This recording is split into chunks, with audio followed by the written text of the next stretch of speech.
यह कहानी प्रेम में पड़ी अंधी लड़की की है। एक गरीब लड़की थी। उसके पिता किसी दुकान पर मजदूरी करते थे और माँ घरों में चौका बर्तन करती थी। वह अपने माँ बाप की इकलौती लड़की थी, इसलिए उन्हें बड़े लाड प्यार से पाला था। वे चाहते थे कि वह पढ़ लिख कर बड़ी आदमी बने, जिससे उसे गरीबी में दिन न गुजारने पड़े। जब उसने गांव के स्कूल से 10वीं का एग्ज़ाम पास किया तो बहुत खुश हुई। माँ बाप ने किसी तरह पैसों का जुगाड़ करके गांव से 9 किलोमीटर दूर कस्बे में उसका इंटर कॉलेज में नाम लिखा दिया। वह साइकिल से स्कूल जाने लगी। इस तरह से उसकी ज़िंदगी आगे बढ़ने लगी। लेकिन एक दिन उसकी ज़िंदगी में एक नया मोड़ आया। स्कूल से निकलते वक्त एक लड़का बाइक लेकर उसके पास आया और धीरे से बोला, अगर आप बुरा ना माने तो मैं आपसे कुछ कहना चाहता हूँ। लड़की उस लड़के को अक्सर रास्ते में देखा करती थी। जब भी वह स्कूल आती और स्कूल से जाती, वह लड़का सड़क के किनारे खड़ा उसे देखता रहता था। पहले शुरू में तो उसे यह सब अच्छा नहीं लगता, लेकिन धीरे धीरे वह भी उसे अच्छा लगने लगा था। इसलिए जब लड़के ने कहने की अनुमति मांगी तो उसने धीरे से सिर हिलाकर अनुमति दे दी। उस लड़के ने अपनी शर्ट की जेब से एक गुलाब की कली निकालकर उसके हाथ में रख दिया। उसकी मुट्ठी बंद करते हुए बोला, मैं तुमसे बहुत प्यार करता हूँ। उठते बैठते सोते जागते हर समय बस तुम्हारे बारे में सोचता रहता हूँ। मुझे कुछ भी अच्छा नहीं लगता है तुम्हारे बिना। लड़का और भी बहुत कुछ कहना चाहता था, पर लड़की ने धीरे से उसके होठों पर अपना हाथ रखकर उसके प्यार का स्वीकार कर लिया। इस तरह उन दोनों में बातचीत की शुरुआत हो गई। लड़का रोज उसके लिए कोई ना कोई गिफ्ट लाता और उसके लिए जीने मरने की कसमें खाता।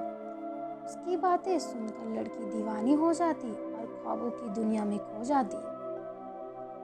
एक दिन वह लड़का उस लड़की को अपनी बाइक पर घुमाने ले गया।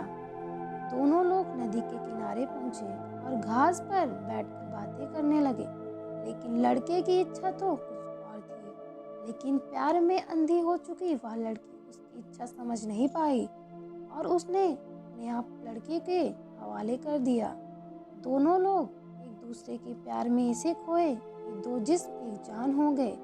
लेकिन न जाने कहां से वहां पर 3 लड़के आ गए। उन्हें देखकर लड़की हक्का बक्का रह गई और अपने कपड़े सही करने लगी। यह देखकर एक लड़का उसका हाथ पकड़ता हुआ बोला, इतनी भी क्या जल्दी है मेरी रानी, हम भी तुम्हारे दीवाने हैं, थोड़ा हमारा भी तो मनोरंजन कर दो।